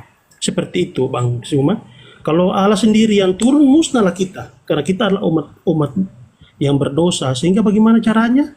Dalam Yohanes 1 ayatnya yang pertama, Allah berfirman bahwa dia mengatakan firman itu adalah Allah, Allah itu adalah firman. Jadi apa yang dia katakan bahwa dia akan turun ke dalam dunia merupakan seorang manusia, dan itu dinyatakan di dalam diri Tuhan Yesus. Seperti itu, ada dalilnya dalam Alkitab. Oke. Jadi dalam Al-Quran itu Allah Subhanahu wa taala menjelaskan, A'udzubillahi minasyaitonirrajim. Wa ma kana li basharin ayyukallimahullah illa wahyan aw min wara hijab aw yursila rasulan wa yuhya bi isnihi ma yasha innahu aliyyun hakim. Al-Quran surah Asy-Syura ayat ke-51. Tidak patutlah kemudian bagi manusia bahwa Allah itu akan berbicara langsung kepadanya kecuali dengan perantaraan wahyu. Kedua, perantaraan di balik tabir. Ketiga, dengan cara mengutus malaikat. Jadi Allah itu bisa berbicara dengan siapapun yang Allah kehendaki, tetapi dalam perantaraan wahyu, belakang tabir dan juga malaikat. Bukan dia turun menjadi ciptaan, bukan. Itu ajaran pagan itu. Pencipta langit dan bumi itu tidak akan pernah turun derajat. Namanya juga Maha Kuasa. Kalau namanya Maha Kuasa, itu bisa ngapain aja. Tidak mesti dia kemudian berubah wujud atau menurunkan derajatnya menjadi makhluk. Itu agama pagan yang kayak begitu. Makanya di dalam kitabnya orang Yahudi, tidak ada manusia yang dapat melihat Tuhan itu bisa hidup. Dan dibuktikan oleh perjanjian baru bahwa yang datang kepada Nabi Musa itu bukan Tuhan, tapi malaikat Tuhan. Di Kisah Para Rasul 7 nomor 35 dikatakan begini, Musa ini yang telah mereka tolak dengan mengatakan, siapakah yang mengangkat engkau menjadi pemimpin dan hakim? Musa ini yang juga telah diutus oleh Allah sebagai pemimpin dan penyelamat oleh malaikat yang menampakkan dirinya kepadanya di semak duri. Jadi malaikat yang menampakkan diri kepada Nabi Musa. Nomor 38, Musa inilah yang menjadi pengantara dalam sidang jemaat di padang gurun di antara malaikat yang berfirman kepadanya di Gunung Sinai. Nomor 53, kamu telah menerima hukum Taurat yang disampaikan oleh malaikat kepada Musa, akan tetapi kamu tidak menurutinya. Jadi jangan taklid buta, jangan membabi buta di dalam beragama. Orang beragama itu kudu selaras dengan kitabnya sendiri, jangan justru bertentangan dengan kitab sucinya. Jadi tidak ada itu Tuhan pencipta langit dan bumi turun menjadi bayi, itu enggak ada. Yang benar Tuhan yang Maha Kuasa menciptakan hambanya Yesus tanpa ayah, itu yang betul. Bukan Tuhan datang jadi bayi Yesus, bukan, itu koplak. Itu namanya beragama tanpa akal. Dan memang Kristen ini imannya adalah iman tanpa akal. Tidak boleh orang menjadi Kristen kalau masih mau Kristen pakai akal, nggak boleh. Karena agama Kristen itu agama yang bertentangan dengan akal manusia. Untuk menjadi Kristen wajib hukumnya tidak berakal. Karena tidak mungkin orang berakal bisa menerima Tuhan pencipta langit dan bumi jadi bayi. Tidak mungkin manusia berakal bisa menerima Tuhan dibunuh oleh manusia. Hanya orang bahlul bin dedemit bin dongot yang mau percaya hal-hal seperti itu. Jadi luruskan lagi, kembali kepada kodrat kemanusiaan saudara, bahwa pencipta langit dan bumi mustahil turun menjadi manusia, mustahil. Di dalam kitabnya orang Yahudi yang Anda ambil secara tidak sah di Ulangan 34 nomor 10, di situ diterangkan kemudian bahwasanya engkaulah saksi-saksiku, tidak ada Tuhan yang dibentuk sebelum aku dan tidak ada Tuhan yang dibentuk setelahku. Itu terjadi kepada orang-orang Yahudi seperti itu saudara. Jadi belajar itu penting supaya Anda tidak kemudian terjerat oleh tipu daya. Yesaya 43 nomor 10 nomor 11. Kamulah ini saksi-saksiku, demikianlah firman Tuhan, dan hambaku yang telah kupilih, supaya kamu tahu dan supaya kamu percaya dan supaya kamu mengerti bahwa akulah Tuhan. Sebelum aku tidak ada Tuhan dibentuk, dan sesudah aku tidak ada lagi. Nah, sedangkan Yesus itu adalah manusia yang dibentuk jadi daging, makhluk yang dibentuk jadi daging. Jadi Yesus itu tidak ada unsur keilahiannya, sama sekali tidak ada. 0,000000001% pun tak ada unsur keilahian pada diri Yesus, kecuali ilahi yang berkarya terhadap Yesus itu udah pasti. Demikian saudara, silakan. Saya bisa membantah apa yang disampaikan oleh Bang. Silakan. Mengatakan bahwa tidak pernah Allah itu berbicara langsung kepada manusia, hanya malaikat atau utusan. Silakan. Lama ini salah satu saja dalam Keluaran 3 ayatnya yang keempat, ketika Allah menampakkan dirinya kepada Musa seperti itu yang menampakkan diri adalah Allah. Ketika ayat yang keempat saya bacakan, ketika dilihat Tuhan bahwa Musa ketika dilihat Tuhan bahwa Musa menyimpang untuk memeriksanya, berserulah Allah dari tengah-tengah semak duri itu kepadanya, Musa, Musa, yang menjawab, ya Allah. Lalu ia berfirman, janganlah datang dekat-dekat, tanggalkanlah kasutmu dari kakimu, sebab di tempat di mana engkau berdiri, disitulah tanah yang kudus. Bahwa Allah memang menyatakan dirinya kepada Musa, dia berbicara langsung kepada Musa. Kemudian kalau kita baca juga di dalam perjanjian lama, di situ dikatakan Daud juga berbicara kepada Allah, makan bersama-sama dengan Allah. Seperti itu, bahwa memang Allah menyatakan dirinya. Kalau Bang Suma baca di dalam Mazmur 147, ya kita harus pakai dalil ini Bang ya.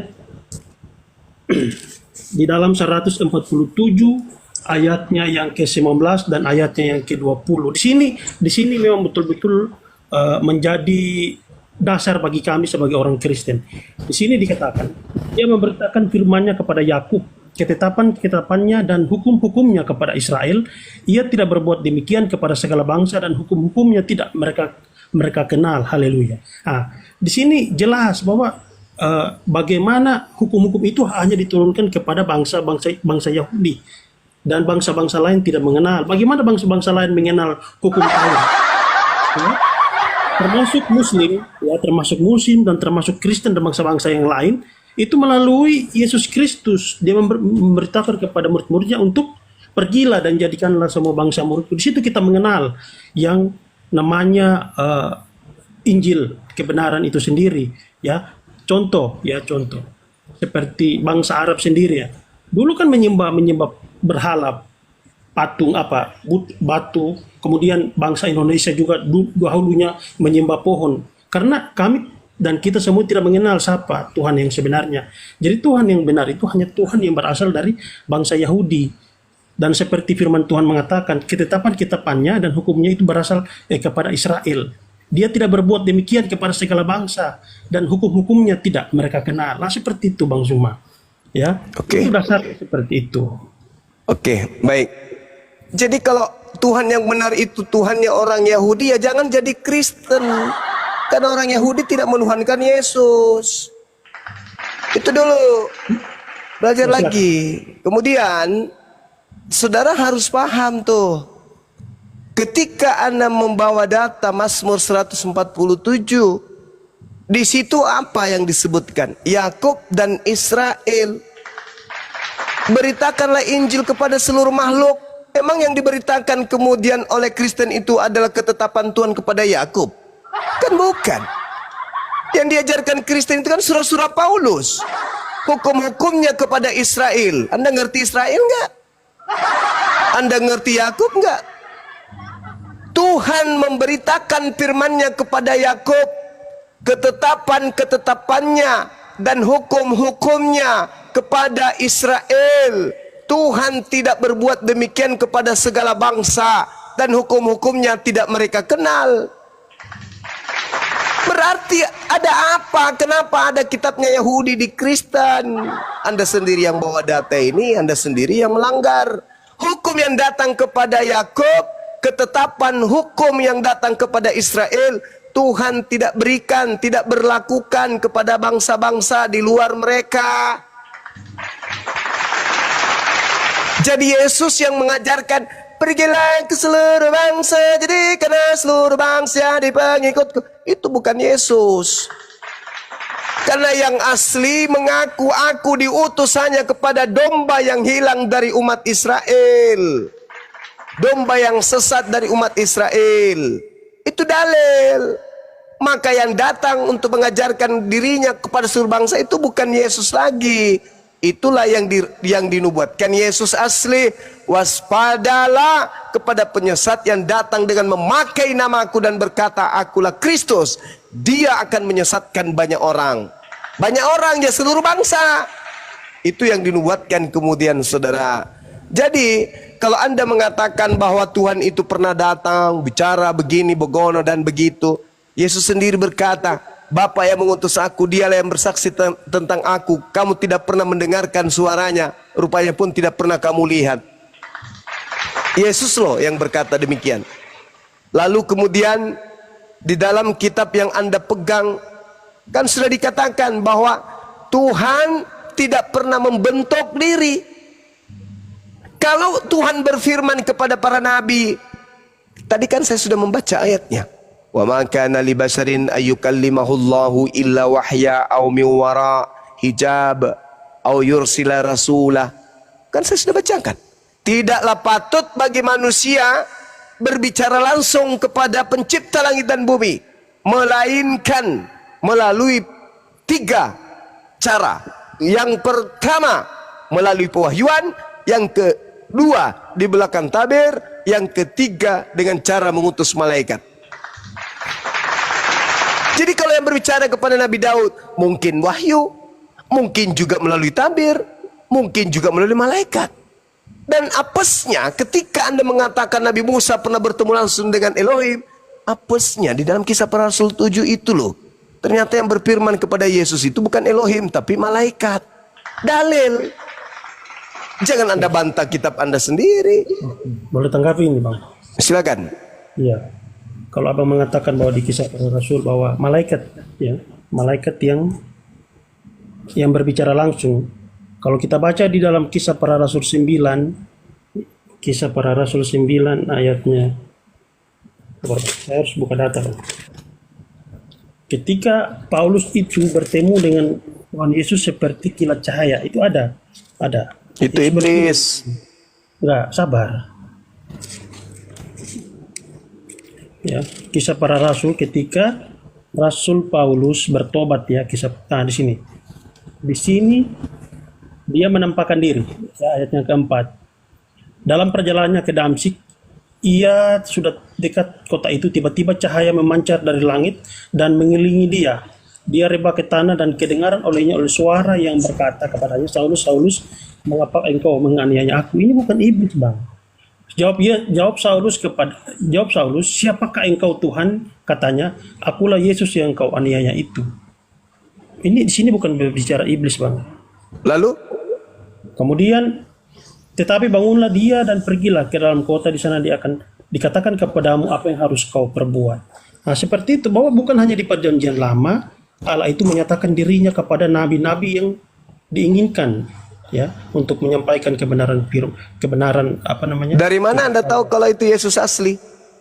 Yes, dalam perjanjian lama, dalam dari mana Anda tahu kalau itu Yesus asli? Ya, karena di sini dia berkata begini. Jawab Saulus, siapakah engkau Tuhan? Dia bertanya, siapakah engkau Tuhan? Terus begitu. Kemudian katanya, jawab yang berbicara kepadanya, akulah Yesus yang kau aniaya itu. Dari mana kamu tahu kalau itu Yesus asli? Jadi gini, sabar, Bang. Waktu saya ini, Bang. Ya gini, kenapa kami bisa meneladani apa yang disampaikan oleh Paulus? Karena rentetan kejadian Paulus selama dia melayani Tuhan, tidak ada satupun kekayaan yang dia dapatkan, ya. Bahkan kematiannya pun sangat tragis, ya, karena dia menyampaikan sesuai firman Tuhan, ya, dan menjadi dasar kami mempercayai Paulus adalah salah satu rasul. Karena di sini Tuhan Yesus menampakkan dirinya langsung kepada Paulus. Ya, bahkan ini dulu Paulus, buktikan dulu bahwa yang dampak ke dia itu asli. iya, bagaimana kalau tidak asli bagaimana kami percayai firman yang ada? Tanda-tanda kedatangan Yesus menurut Yesus apa? Kalau dia yang datang asli itu apa tanda-tandanya menurut Yesus? Iya, banyak. Salah satunya dia akan datang ke dalam dunia. Dia akan datang seperti ketika dia terangkat ke surga. Nah, ketika dia terangkat lengkap dengan jasad. Ketika dia ke Paulus lengkap jasad nggak? Enggak, dia bukan sama nggak itu? fisik, dia hanya seperti kilatan cahaya. Nah itu dia, makanya aku bilang, dari mana Anda tahu kalau itu adalah Yesus? Sedangkan dalam Lukas 10 nomor 18, Yesus sendiri berkata, aku melihat iblis jatuh dari langit ke bumi berupa cahaya. Iya, ini konteks itu sabar satu-satu bang.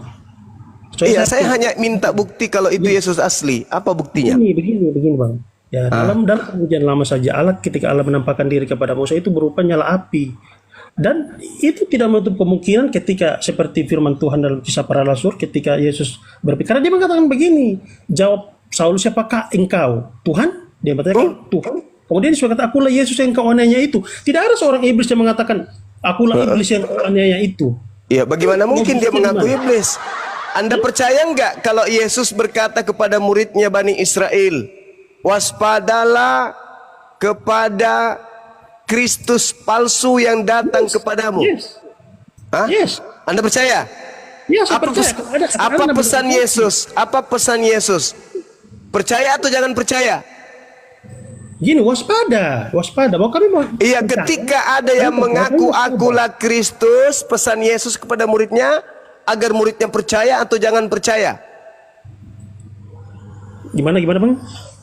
Ketika ada orang berkata ada Mesias di sini, ada Mesias di sana, janganlah kamu percaya, atau Yesus berkata percayalah kepada dia. Mana yang betul? Tuh. Gini, sabar bang, karena saya harus buka jangan sampai terkecoh dengan sabar bang.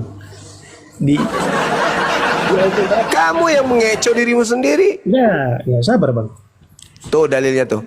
Pada waktu itu jika ada orang berkata kepada kamu, lihat Mesias di sini, Mesias di sana, jangan kamu percaya. Hanya kalian aja non Yahudi ini yang mau percaya. Orang Yahudi nggak percaya kepada Paulus. Sabar bang. Karena mereka sudah mendapatkan mandat dan nasihat dari gurunya. Jangan kamu percaya.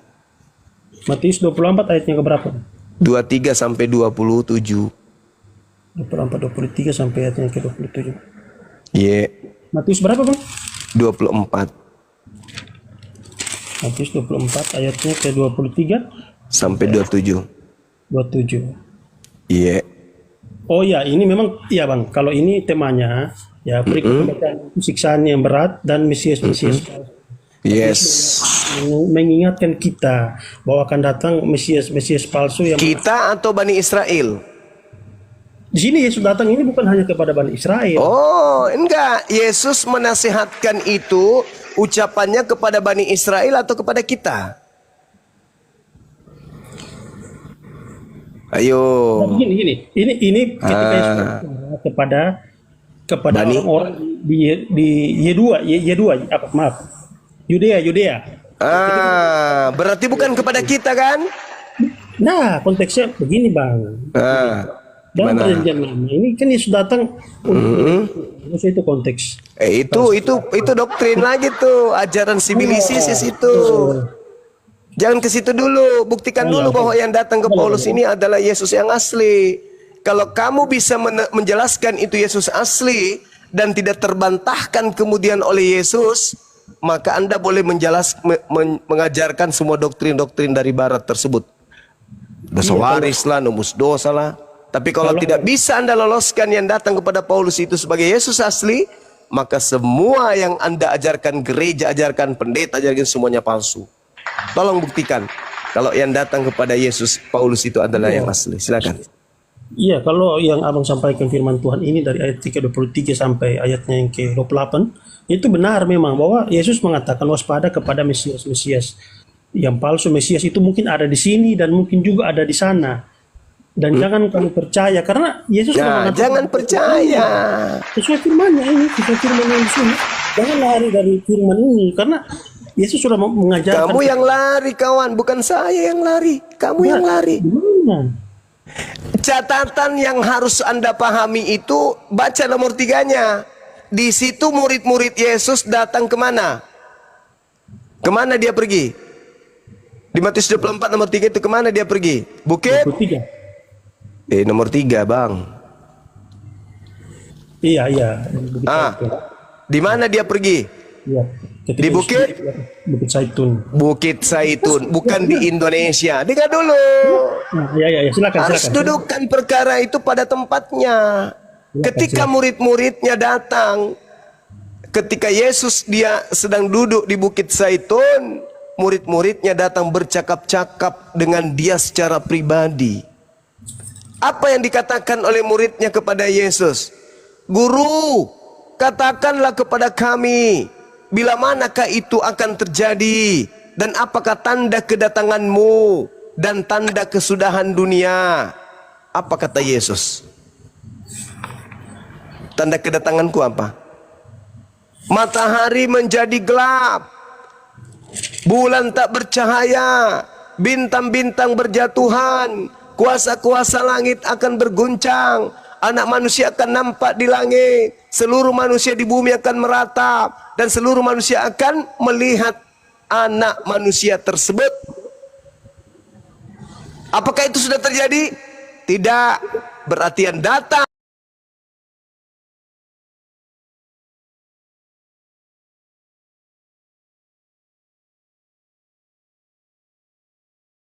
Iya, itu Yesus berbicara kan. Itu akhir zaman. Benar itu abang katakan. iya betul. Nah, artinya begini, kalau Yesusnya yang datang, mau bulan berapa, tanggal berapa, tahun berapa, abad keberapa pun dia datang, maka itulah akhir zamannya. Andai saja yang datang pada Paulus itu adalah yang asli, maka 2000 tahun silam sudah kiamat. Tapi karena yang datang pada saat itu bukan asli, belum kiamat, palsu yang datang. Kan ditanya sama muridnya, apa tanda kalau kamu yang datang? Disebut, tanda kalau aku datang, matahari menjadi gelap, bulan tak bercahaya, bintang berjatuhan. Kalau ada orang mengaku berkata ada Mesias di sini, ada Mesias di sana, jangan kau percaya kalau tanda itu tidak ada. Itu pasti palsu. Itu maksudnya. Jadi kamu ini Kristen pengikut Kristus palsu dengan nabi palsunya Paulus. Kenapa? Karena Yesus mengatakan waspada kepada Mesias palsu, kepada nabi palsu yang datang kepadamu melakukan banyak mujizat, sekiranya mungkin menyesatkan murid-murid pilihan juga. Camkanlah, aku telah mengatakannya terlebih dahulu kepadamu. Jadi ketika ada orang berkata ada Mesias di padang gurun, ada Mesias dalam bilik rahasia, jangan kamu percaya. Sebab sama seperti kilat melontarkan cahayanya dari timur sampai ke barat, demikianlah kelak kedatanganku. Jadi kalau ada yang mengaku bertemu dengan aku tapi tidak ada tanda itu, jangan kamu percaya, kata Yesus. Makanya Kristen ini jadi bulan-bulanan. Yahudi membuat kalian itu menjadi perkedel, Islam membuat kalian itu menjadi capcay. Kalian jadi bulan-bulanan terciduk. Konteks yang abang sampaikan itu dalam Matius dan kisah para rasul itu berbeda, bang. Ketika Tuhan Yesus menampakkan dirinya kepada Paulus itu hanya seperti kilatan cahaya. Gini bang, sabar, ini waktu saya bang. Ya, jadi gini. Dalam kisah para rasul 9 di situ, ketika Tuhan Yesus menampakkan dirinya kepada Paulus itu hanya kilatan cahaya. Ketika Paulus melihat cahaya itu, matanya buta selama 3 hari. Itu hanya kilatan cahaya. Ada enggak tanda-tanda itu kalau Yesus datang? Buta mata orang, ada enggak? Nah, itu kan ketika Tuhan Yesus menampakkan dirinya kepada Paulus, bukan kepada banyak orang. Kok terburu-buru ente mengatakan itu Tuhan Yesus? Terburu-buru. Yesus Terburu-buru firman Tuhan mengatakan, bukan saya. Itu Yesus mengatakan kepada muridnya, kalau ada yang mengaku bertemu dengan aku, percaya atau jangan percaya? Gini, iya konteksnya berbeda itu ketika Tuhan Loh, kok Yesus berbeda pula? Kok kamu yang ngatur? Kenapa kamu yang ngatur? Kenapa kamu yang ngatur? Yesusnya mengatakan jangan percaya, kok kamu yang ngatur? Nah, nanti dikasih kesempatan. Begini bang, dalam firman Tuhan ini, ketika Tuhan Yesus itu berbicara kepada murid-muridnya, berarti tentang bagaimana mereka dinasihati akan nabi-nabi yang palsu, kemudian bagaimana menjadi seorang pelayan Tuhan. Kalau ketika Tuhan Yesus itu berbicara kepada banyak orang, berarti dia berbicara tentang perumpamaan, banyak perumpamaan. Itu bukan Tapi kalau perumpamaan itu. Kenapa bang? Ini konteksnya berbeda. Begini bang. Anda yang mengatakan berbeda karena bertentangan dengan iman saudara. Begini bang. Bang. Gimana bang? Dalam firman Tuhan, ketika Tuhan Yesus itu berbicara kepada iblis itu dia mengatakan, iblis sendiri mengatakan, engkau Tuhan, apa urusanmu? Waktu belum tiba. Berarti memang betul-betul Tuhan menyatakan bahwa dia sebagai Yesus itu mengatakan. Sekarang tanda kedatangan Yesus aja dulu. Oh Apa iya. maksud Yesus berkata jika ada orang berkata ada Mesias di sini, ada Mesias dan jangan kau percaya? Maksudnya apa itu? Yes, jangan percaya. Karena Nah saya terus tidak kenapa percaya. kamu percaya ketika Paulus berkata bertemu dengan Mesias di padang gurun? Tidak. Paulus tidak mengatakan dia Mesias. Mama Nah, begini, tunggu saya bantai itu. Dalam ayatnya yang kelima, jawab Saulus, siapakah engkau? Tuhan. Kemudian katanya, akulah Yesus yang kau aniaya itu. Nah, kemudian itu kita bukan lihat Mesias. Yesus itu bukan Mesias. Yes, Mesias. Ya itulah yang Yesus katakan. Kalau ada yang mengaku bertemu dengan aku, jangan kau percaya.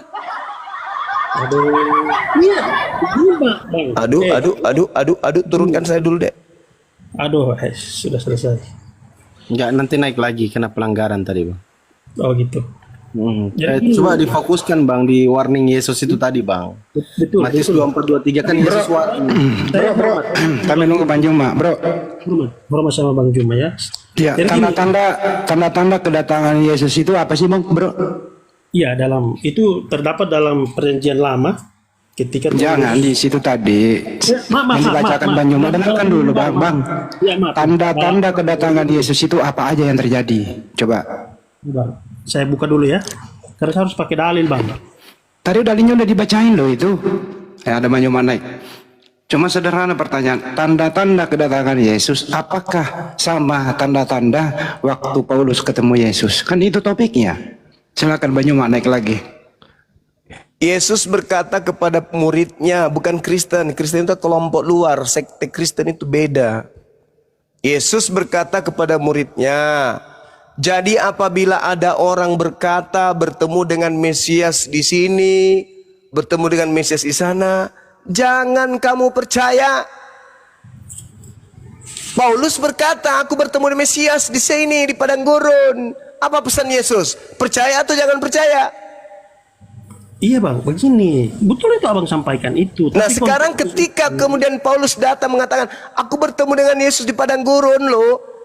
Pesan Yesus apa? Percaya atau jangan percaya? Gini Bang, iya saya jawab. Gini Bang, kalau Abang sampaikan tadi ketika Tuhan Yesus berbicara kepada muridnya di Bukit Zaitun, itu konteksnya dia mengajarkan bahwa akan datang nabi-nabi palsu. Tapi kalau konteks pembicaraan Paulus, ketika Paulus mengatakan ketika Tuhan Yesus menampakkan dirinya, itu konteks bahwa Paulus akan dipakai Tuhan untuk pelayanan. Lah justru dongoknya minta ampun. Justru Yesus meminta supaya waspada kepada penyesat tersebut. Benar itu Bang, benar. Terus kenapa kamu percaya kepada Paulus? Konteks Yesus itu berbicara kepada murid-muridnya. Dia mengajarkan kepada murid-muridnya. Udah, kamu ke gereja colok pantat pendeta, udah kau turun. Kau ke neraka saja. Bahlul, dongok. Cancela ini orang tidak ada otaknya, tidak ada kepalanya. Si Bahlul ini sudah dibacakan data. Yesus berkata, jika ada orang mengaku bertemu dengan aku, jangan kau percaya. Begini bang. Itu konteksnya beda bang. Nanti kau ngomong sama Yesus kalau kau ketemu ya. Begini bang Yesus, yang ditemui oleh Paulus itu adalah kau sendiri. Jadi begini bang.